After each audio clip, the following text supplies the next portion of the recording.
Let's talk about porn. Most of us watch it, some occasionally, some daily, some feel fine about it, and some feel shame. But here's the real question, and it's not about whether porn is moral or religiously appropriate or whether you're a good person or a bad person for watching it. The question is porn helping you or hurting you?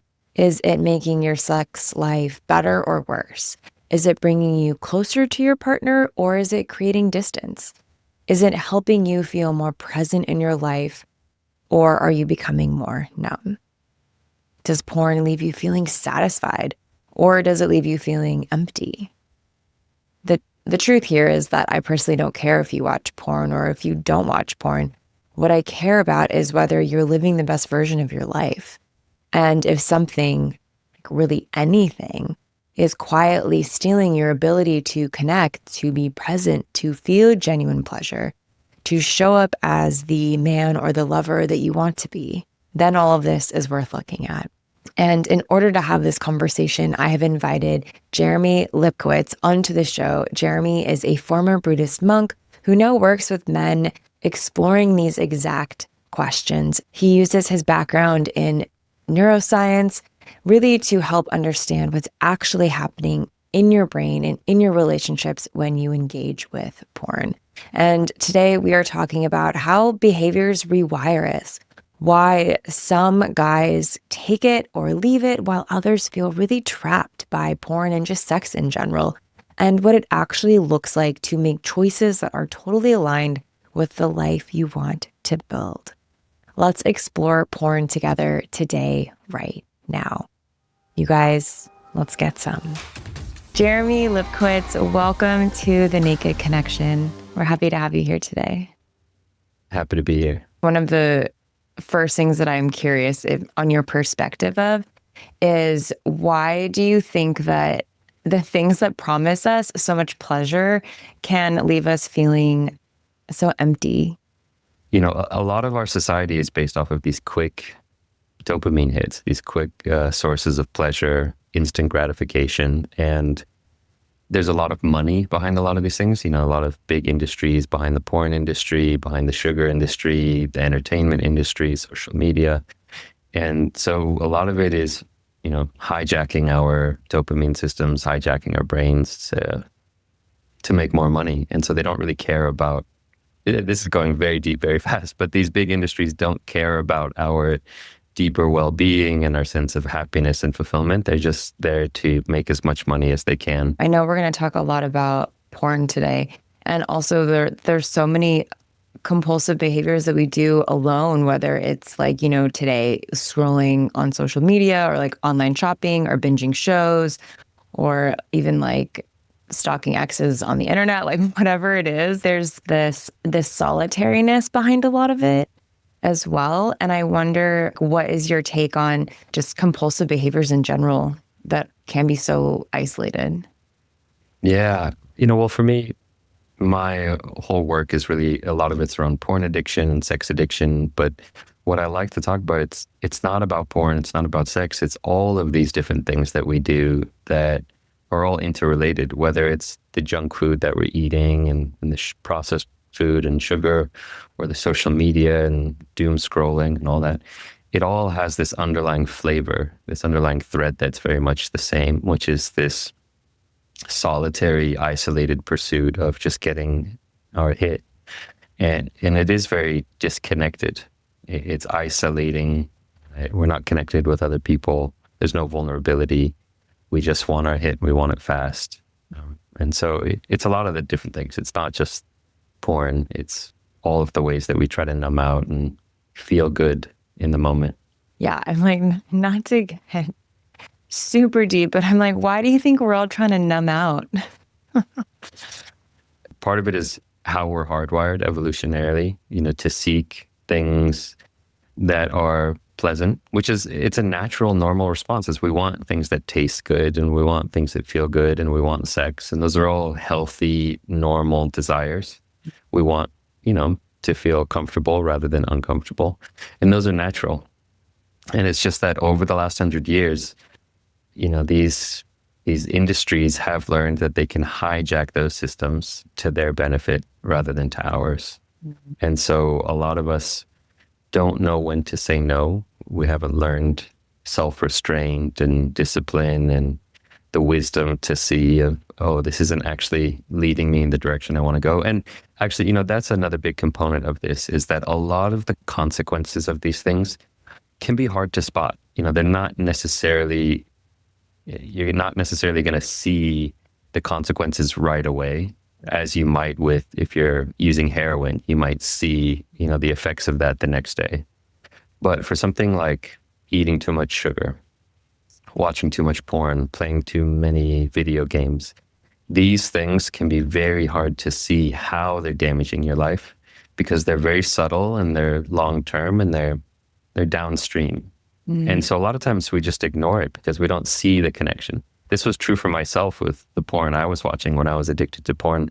I didn't know what it was doing to my relationships because it wasn't an obvious connection. It wasn't like I watched porn 1 minute and then 5 minutes later I had this immediate consequence. And a lot of the guys that I work with and talk to, many of them aren't aware either. Oh, they realize later, now I see that my erectile dysfunction is because of all this porn that I'm watching. And now that I see that my intimacy and the lack of intimacy with my partner is because I'm giving my sexual energy to porn. So it can be hard to see these things. And I think that's why a lot of us get hooked by these habits and behaviors. Mhm. Mhm. Yeah. Yeah, you mentioned a couple of them. What are other signs that someone might pick, like that might be a symptom of that isn't necessarily directly connected clearly to watching a lot of porn? There's so many, and there's so many things that they feel like they might just be part of the normal human experience. And so any one of these isn't a surefire sign, oh, you have a porn addiction. But when you start to actually look more closely, you see. And so, for example, lack of an ability to focus or concentrate, your attention is just becoming more and more scattered, more and more distracted. It's harder to do deep work or dive deeply into projects you care about. That's a huge consequence of porn addiction, because your attention is just getting addicted to that super normal stimulus of porn. So that's one. Irritability, emotional issues, lack of ability to deal with your emotions in a healthy way. And so you let frustration and anger and irritation, you let these things get to you more clearly. You start becoming irritable with your partner or significant other rather than calm and grounded and, patient and, oh, okay, I can understand where you're coming from. So emotional issues can be a part of it. Obviously, sexual dysfunction, erectile dysfunction, delayed ejaculation, getting into more extreme content and needing that extreme content in order to get aroused and to orgasm. There's just kind of so many little ways that it can impact your life. For me, I also noticed, and a lot of guys notice this too, it's just harder to take joy in the simple pleasures in life. Drinking a cup of tea, in the afternoon, or going for a walk and feeling the wind on your face. Like these things, in relation to the super high stimulus you get from porn, it just feels like it's not doing anything for you. And so you feel less and less joy and pleasure and contentment in your day-to-day life. Yeah. Another big one is becoming addicted to novelty, needing something new all the time. Yeah. That was another big one for me and a big one for a lot of the guys I work with. Because when you're watching porn, you're training your brain that every time you see something new, that's what gives you the little dopamine hit. And so your brain starts associating novelty, something new, with, oh, this is what you want. And so you lose the ability to be content with what you have, to appreciate what you already have, and you instead start thinking, oh, I need a better watch. I need a new watch. I need a new car, a new phone. And it's this never ending, insatiable desire for more. Mm. So, and I could keep going on and on. There's so many little ways that it just impacts our life when you start looking at the neuroscience of it and what it's doing to the brain. If someone's in a relationship with somebody and they are reliant on pornography and for that newness and that novelty, that being with somebody, I would imagine like that would become very unexciting.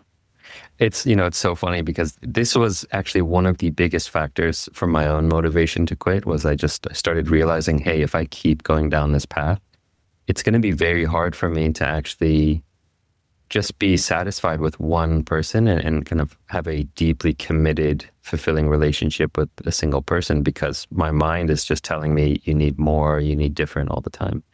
And one of my clients, he said this funny thing.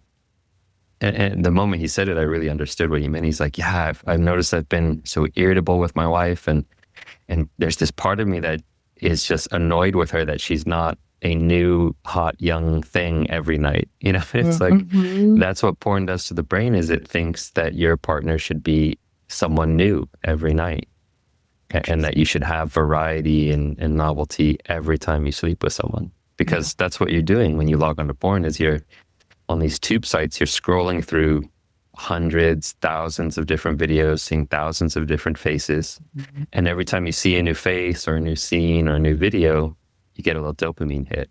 Mm-hmm. And so your brain just on a very neurological level, on a physiological level, you're hardwiring your brain to associate novelty with arousal. Mm-hmm. Mm-hmm. Yeah, that makes sense. Just because as we're getting more and more into pornography, I think a lot of the times the conversation can come from this place of like, it's so bad, it's wrong, you're going to burn in hell Mm. because you watched it. And just to touch on that a little bit of there's like really great things that can come from this in some like, facets and relationships and spaces. And then also, there's like pain and challenge that comes with it too. And so I'm wondering what your take is on that. So my personal take, my background, is a non-religious background. I'm not a religious person. This isn't my kind of approach to recovery. Isn't a faith-based approach to recovery. So I grew up in a very liberal household that was very pro-sex, and there was nothing wrong with sexuality. And that's the approach I have towards porn. There's nothing inherently evil about it. It's not like you're living in sin because you want to watch people having sex. It's more a matter of just looking at what are the consequences of this behavior. Is it bringing more harm than good into your life?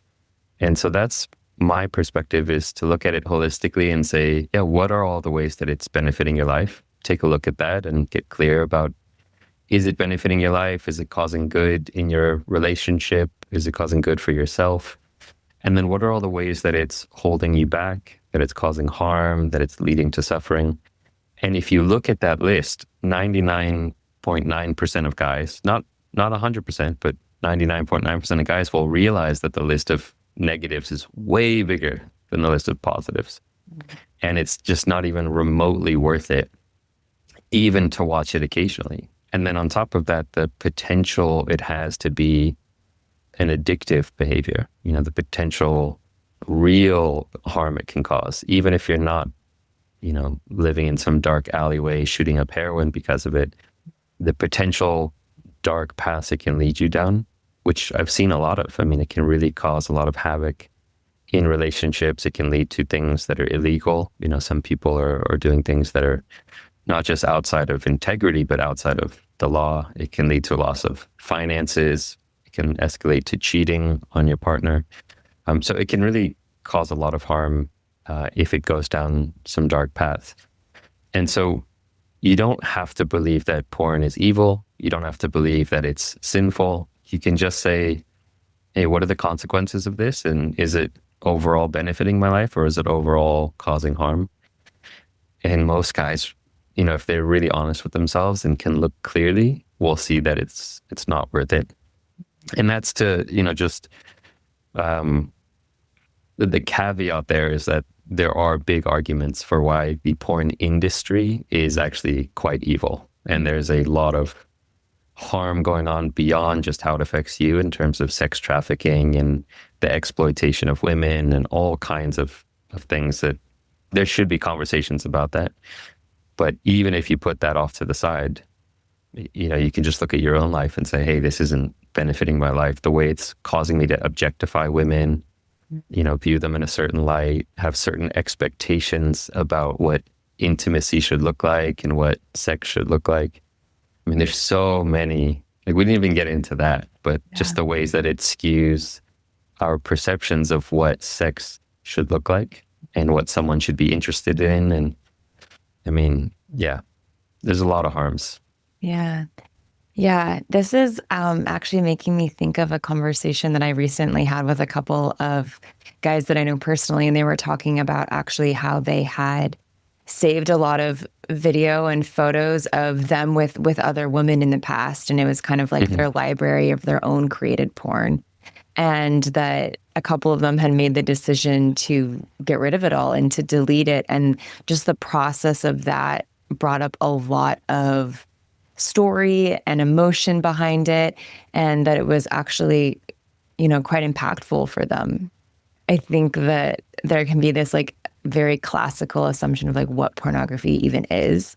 Mm. Um, where it's like you're scrolling on one of those tube sites or something like that, and that's what it could be, but it could also be other things from your past as well that play a role in all of this. Yeah, and this gets back to that topic of the spectrum of it's not just porn, it's all these other things that can be interrelated and they can be more closely related to porn or further away. So, having your own stash of videos that you've created with your previous partners, there's a lot of nuance there, to understand, is this healthy? Is it unhealthy?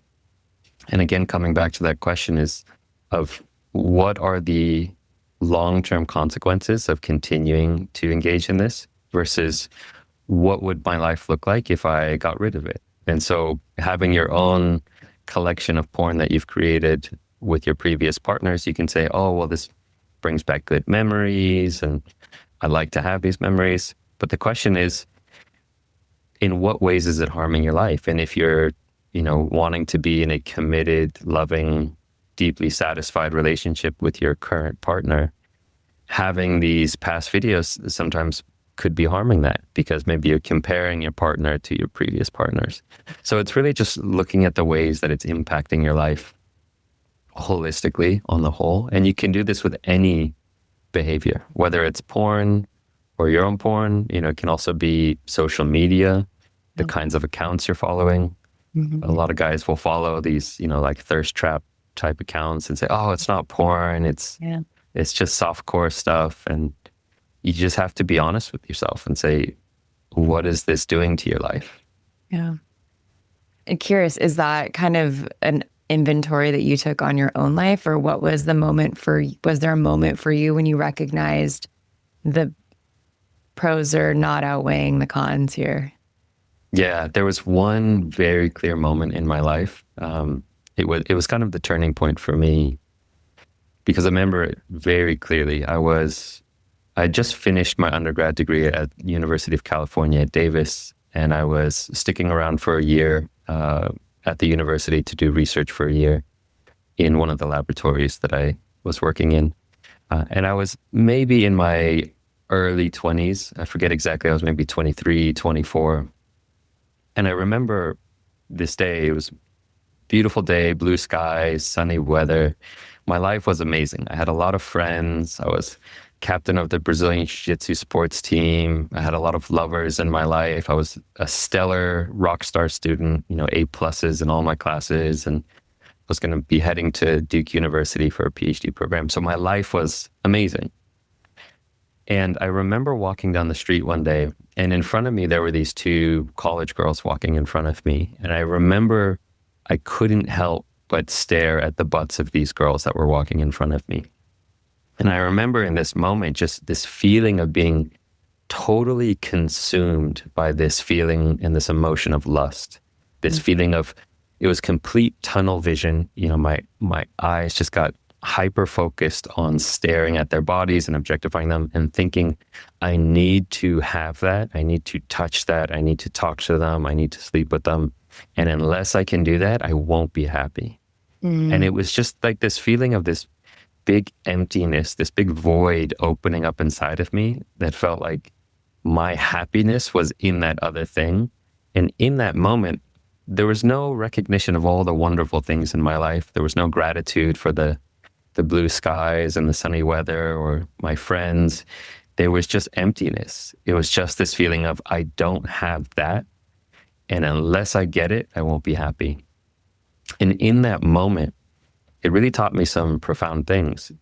First, it showed me that that feeling of lust, of craving what you don't have, is a state of suffering. It's a state of lack. It's a state of, a lack of abundance. It's a state of scarcity. And it's what suffering is when you want something you don't have. That's what suffering is. Or when there's something you do have and you don't want it, that's the flip side. That's also suffering. I don't want this thing. And if I could just get rid of it, then I'll be happy. That's also suffering. So what this really taught me is that it doesn't matter how good my life gets, because in that moment I had essentially everything I wanted. Everything I put my mind to, I accomplished. Good grades, captain of a sports team, lovers, everything. And I still wasn't happy. And so it showed me that no matter what I can attain or get or obtain, none of it will make me happy if I have this mentality of looking at what I don't have and what I want instead. And that also kind of made me realize that, hey, maybe this porn habit that I'm, constantly engaged in, looking at, lusting after sexual objects in women and saying, I need that.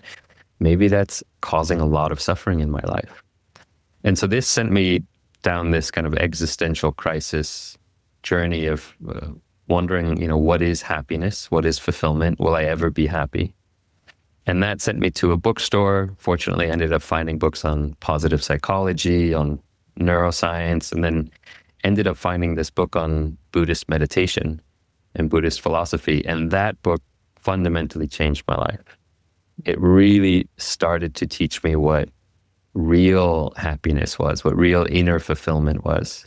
Because what I realized in that moment, there's a couple actually other things that, I'll say, because I know a lot of the guys who are listening will resonate with this, is that in that moment when I saw these two girls walking in front of me and I was just consumed with lust, I had this moment of seeing my future, and I saw myself as, if I keep living the way I'm living, I'm going to end up as some creepy 65-year-old dude who's hitting on girls at college bars. Mm-hmm. That's the future that I have in front of me if I keep living this way. And that scared the heck out of me. I realized that is a miserable life. I don't want to be this creepy, perverted guy who's always chasing after 18-year-old girls on college campuses. But that's the life I was living. And so I realized I needed to make a change, that I had to do something different. And what I realized is what I want is a life of inner peace, a life of deep inner fulfillment and deep happiness, not just one pleasure after the other. Yeah. So that led me on this path of finding Buddhist meditation and Buddhist philosophy. And it really taught me a lot about the nature of the mind, the nature of happiness and suffering, and how to cultivate happiness in a really secular way, in a non-religious way. Wow. Thank you for sharing all of that. I'm wondering, for maybe a man who's resonating with some aspect of your story, the thing that jumps out in my mind is how sexualized the world is. And maybe if they're wanting to explore some of this inner peace, or wanting to be able to make changes that lead them towards the life that they want, because it's everywhere. Where does someone start to turn inwards instead of being pulled into all of the sexualization that exists? Yeah, that's a great question. And the world really is sexualized. And I think, first of all, for anyone listening, to take ownership of that and say, the world isn't sexualized. I am sexualizing the world. It's this really taking ownership of saying there's nothing forcing me to objectify this woman that I'm talking to. I am the one who's doing it. And it's my responsibility to make a change. There might have been reasons why my brain was trained in this way, and societal factors that led me to engage in this way, but it doesn't have to be this way. And it's not quote unquote normal. This is the other thing a lot of guys say, it's normal. It's just porn. What's the problem with making, some joke about this? And there's a lot of nuance there. There's a lot of subtlety there that our sexuality is normal and it is healthy and it's beautiful and we should celebrate and cultivate healthy sexuality. But to understand the ways that it's causing harm either to ourselves or others is what takes wisdom. It takes that discernment to say, hey, is this sexualizing that I'm doing? Is it a healthy, skillful form of sexuality, or is it unhealthy? Is it causing harm for myself or others? And so first of all, to recognize that the suffering that you're feeling around it, because a lot of guys resonate with this, they realize that their mind is kind of out of control. They're at work. Let's say they're married, they're in a committed long-term relationship, and they're at work someday and then they meet some cute, intern or coworker, and their mind can't help but fantasize about them. And they don't want to, but their mind is a little bit out of control. It says, no, I'm going to fantasize about them anyway. And that again can lead to suffering in the moment. It can lead to shame. It can lead to, hey, I'm not treating this person as just a human being. I'm treating them like an object. And so to live in integrity and to be able to treat that person in front of you like a human being just feels so much better. To be able to see them as an equal to any other person, regardless of how hot you think they are or anything. So there's just a lot of ways to start to notice, first of all, that it's you doing it. It has to be you. It has to be the one to actually change. But then to get started, it really just takes starting to do some of the inner work of recovery, learning about meditation or mindfulness, journaling, talking to a therapist or a coach, joining a men's group. There's a lot of ways, kind of doorways that you can start to enter to start looking within. Mm-hmm. Yeah. You mentioned the word shame, and I'm wondering if we could kind of hover there for a moment. Just a lot of people experience shame when it comes to sex or sexual desires or experiences or, behaviors. And I'm curious of what your perspective is on just like that element of shame in all of this. Yeah, I have so many thoughts on shame. It's one of my favorite topics. Let's first talk about toxic shame, because when most people say, yeah, there's a lot of shame and it's causing it, exacerbating the addiction, it's true. And that's toxic shame. And for whatever reason, there's a lot of shame around porn addiction and sex addiction, around our sexuality in general. There's a lot of shame and embarrassment, much more so than any other kind of addiction. If somebody says, hey, I'm a recovering alcoholic and I've been sober for 5 years, it gets applause. People say, wow, amazing. You're doing so great. That's fantastic. If you go to a room and say, hey, I'm a recovering porn addict or I'm a recovering sex addict and I've been sober for 5 years, it gets a different kind of response. People are a little more, ooh, is this guy a pervert? Is he a sex offender? Something wrong with him. He's dirty. Can I trust him around my children? Like all kinds of things. And so for whatever reason, sex addiction and porn addiction has a slightly different flavor to it. And it does cause a lot of shame for people. And particularly when it's toxic shame, that's when it can really exacerbate addiction. So toxic shame is when that shame response leads to feelings of, yeah, I did this unskillful thing, and therefore I am a bad person, or therefore I am broken. I am unworthy of love. If people knew the truth about me, they wouldn't accept me.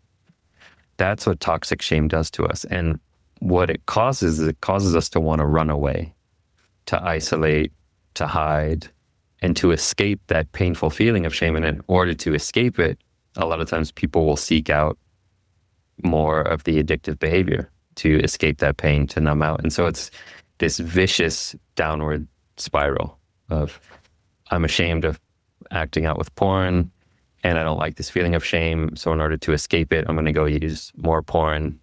Mhm. to numb out. And now I'm even more ashamed. And so let me just hide in my room for hours, and it keeps spiraling down. And Mhm. it can spiral with other co-addictions. You Mhm. might then say, well, I need to eat some junk food to escape this feeling of sexual shame. And now I feel awful because I've had all this junk food. So I need to watch porn to feel better about the junk food I just ate.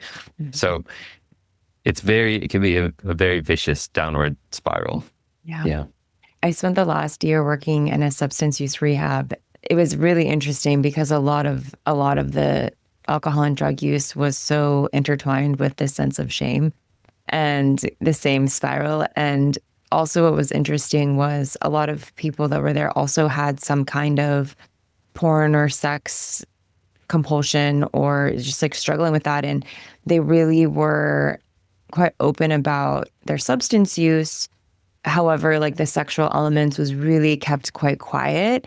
And Mhm. so I think even in those spaces where people are, pretty honest and just this is what I'm going through, even in that arena, there was still so much being withheld in the space of sex that I found just so, I mean, fascinating and just so sad that like you're describing that it's something that is even when someone's like, yeah, I'm in 5 years of sobriety from this, and it's met very differently is Yeah. interesting.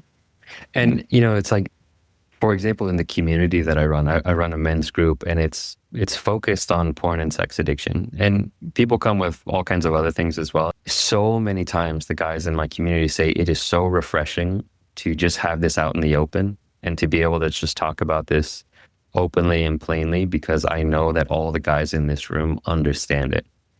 That all the guys are here because we're all, dealing with this thing, and there's no shame. Yeah. And so that's a big thing, is that when you can let go of toxic shame, it's the most important thing you can do to start healing from your addiction, to realize you're not alone. Because that's another thing, is when you feel toxic shame, you feel like you're the only one. Everyone else, they've got sexuality figured out and they're normal, and I'm the pervert. Yeah. I'm the one who's messed up, and I'm the only one who's into this kind of weird stuff, and you feel like you're alone. But when Mhm. you realize, oh, other people struggle with this too, I'm not the only one, that's a huge weight off your shoulders. Mm-hmm. Yeah. Yeah. Okay. Let's talk about healthy shame. We're not going to forget. Yeah. Well, Healthy shame. It's one of my favorite topics because it's, in our society, we do, I think a lot more people are aware, oh, okay, shame exacerbates addiction. Shame can be really toxic. We have to let go of shame, let go of your shame, all this stuff. And that's true and it's beautiful, but there's nuance to the conversation, which is understanding that shame, particularly healthy shame, is actually a very important component of living a good, healthy life. So in Buddhist philosophy, it's really fascinating. A lot of Buddhism is really just looking at what are kind of wholesome mind states that you want to cultivate and what are unwholesome mind states that you want to let go of. And if you don't like the word wholesome or unwholesome, you can say skillful or unskillful. Like, what are the skillful mind states that lead to happiness? And what are the unskillful ones that lead to suffering? And so all the skillful ones are things like love and compassion and patience and joy and these kind of uplifting ones. And the unskillful ones are like anger and greed and aversion and hatred, right? But it's really interesting because there's these two exceptions. There's these two mind states, and they're called the two guardians of the world. And they're wholesome, they're skillful mind states, but they're very unpleasant. They feel bad. And so it's these two exceptions, because all the other skillful ones feel good. Love feels good, compassion, patience, those feel good in the moment. But these two exceptions, they're skillful and they're unpleasant. And they're called the two guardians of the world. And what they are is they're moral dread and moral shame. Mm-hmm. So moral dread and moral shame, they're the two guardians of the world. They protect us. They keep the world safe. So for example, moral shame, that feeling of I've done something harmful and I feel ashamed of that harmful thing I've done. It's what protects us from causing that harm again in the future. That painful memory that, oh, I've done something out of integrity, that's actually a protector for us. Like if you've caused harm to someone and you feel the ickiness of that harm that you've caused, Mm-hmm. that's a good thing. You don't want to you don't want to lose that memory, because you actually want to remember that to prevent you from causing that harm again in the future. It's like, oh, I hurt that person when I did that. Maybe I shouldn't do that in the future. That's a protector. So Mm-hmm. that's the moral shame. Moral dread is kind of the flip side, which is if I do this unskillful thing, this immoral thing, it will cause harm, and I have dread of, doing that bad thing. Mm-hmm. That's also a protector. That a little, it's like healthy fear, you Yeah. know? If I cheat this person, if I steal from this person, ooh, that won't feel good. And I don't like this feeling of fear, that dread. That's a protector too. So understanding that healthy shame, kind of healthy remorse, is really good. We Yeah. need more of that. Shame is such an interesting thing, and looking at in behaviors and addiction, the shame comes up to try to kind of in a way say, hey, maybe we shouldn't do this thing, because if we keep doing this thing, we're going to get cast out. And it's like a Hmm. way to keep you in connection with people or with your Hmm. community or with your life. It's really, really interesting. And yeah. Yeah. And the toxic part is when that thought goes too far and you start to believe, hey, if people knew Mm, about this thing I did, then they wouldn't accept me and they would cast me out. And therefore, I have to keep it a secret. yeah. I have to hide it. I have to pretend it never happened. I have to make sure nobody knows, because if they knew, they would cast me out. So that's the toxic part, Mm, where we start to believe that if the truth got out about this thing that I did, people wouldn't love me. And that's where being in a group where you can say, hey, I'm struggling with porn addiction. And the guys just look at you and say, yeah, me too. It's okay. You're going to get better and you've got this and it's not your fault. yeah. That's where it's really healing. Yeah. Yeah. And I wonder, because, I think we can have these, like, even like the healthy shame and the dread, and still do the thing despite Uh-huh. it being here. And that makes me wonder, like, how do you even shift out of that? Yeah. And that's what addiction is. Addiction is when you know that this thing is causing you harm and you know it's wrong and you know it's unskillful and you do it anyway. Yeah. There is that aspect of almost feeling powerless. When you get hooked by it, when you get in one of those triggered states, you forget and you say, I don't care if it causes harm. I want this. I'm going to do it now. And the brain has all sorts of fascinating ways to trick you into Yeah. forgetting, Yeah. into convincing you that it's okay. Yeah. Well, and I'm wondering, on that note, if you could share a little bit about what is happening to someone's brain, specifically when they're engaging in porn. Like, what is happening in the mind that is maybe like ingraining this Yeah. behavior? Like, what's unfolding there? Let's be honest. You want to be that man, the man that she can't stop replaying in her mind, the man who makes her breath catch, who leaves her dripping with anticipation, who has her begging for more before you're even touching her. Here's the thing. Great lovers, they aren't born. They are built through skill, through presence, and through deep confidence that radiates in and out of the bedroom. That is exactly what my legendary lover training gives you. This isn't a list of bedroom hacks. It is a rewiring of who you are as a man, how you carry yourself, how you own your sexual desires, how you step into sex with complete freedom and clarity. In the Legendary Lover training, you will learn practices that expand your confidence, sharpen your focus, and ground you so deeply that she feels it in every touch, in every look, and in every breath. Because when you master yourself, she feels it. And that is what makes you unforgettable in bed. I have led countless men through this training and through these practices, and they have walked out completely changed, more confident, more commanding, and more sexually magnetic.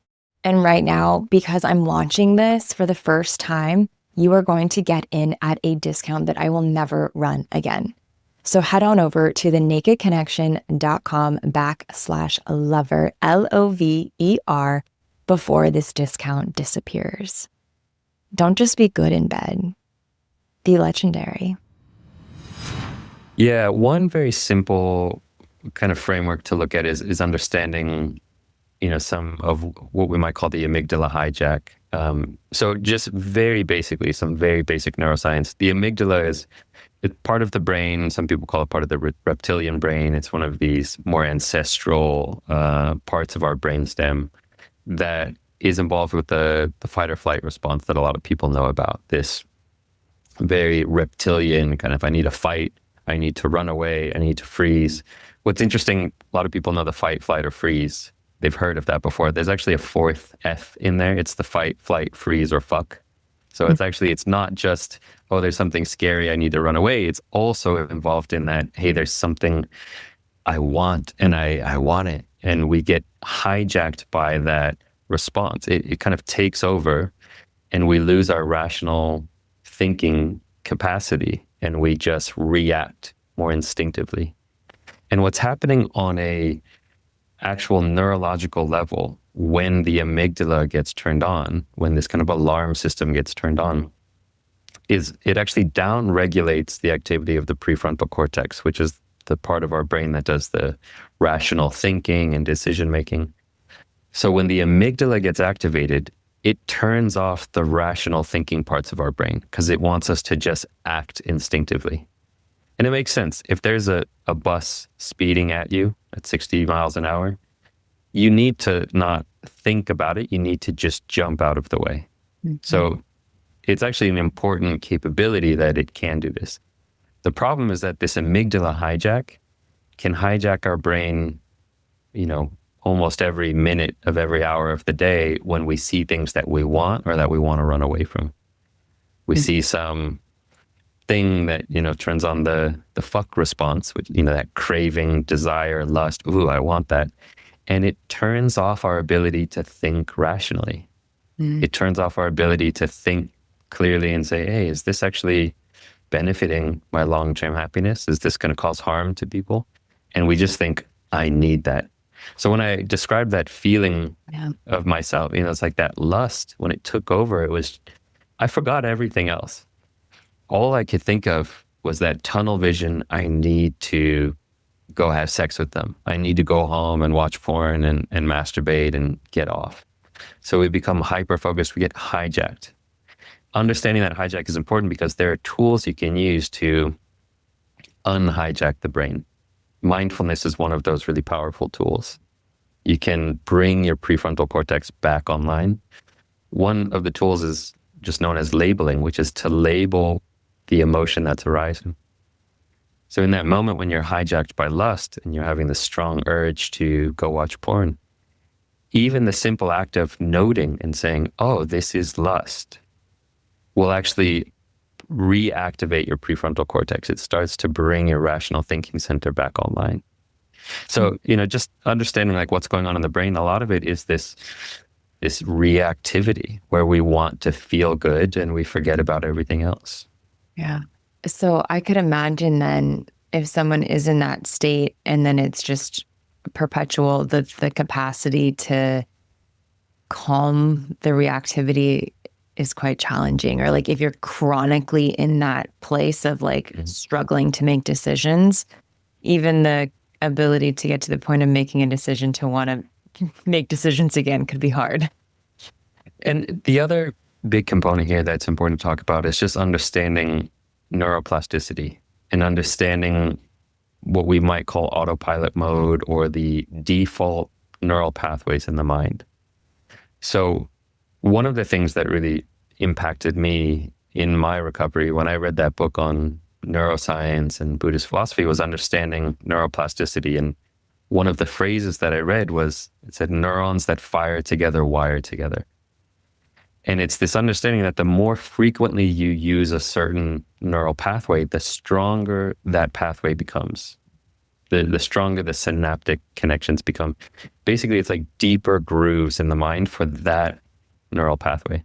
So, for example, if you're constantly thinking judgmental thoughts, judging this person, judging that person, you are hardwiring in the neural pathway of judgment. And it's becoming more of your habitual automatic response. The grooves for that are becoming deeper and deeper, where it becomes more and more just habitual. Oh, judgment, judgment, judgment. The same is true for lust, craving, or acting out. That if you watch porn every night for 20 years, your brain is very deeply hardwired to have a lust craving response. It is just like one of the deepest grooves in the mind, the deepest channel in the mind. And so that's what a lot of these guys are up against, is that it's a subconscious, unconscious behavior. It's autopilot. It's just like a habit response. You see an attractive person, and the mind immediately, because that's what you've trained it to do, goes to that lust, objectification, craving response. Mm. And so part of the work is understanding, oh, this is a deeply ingrained habitual response, and that's what my autopilot is.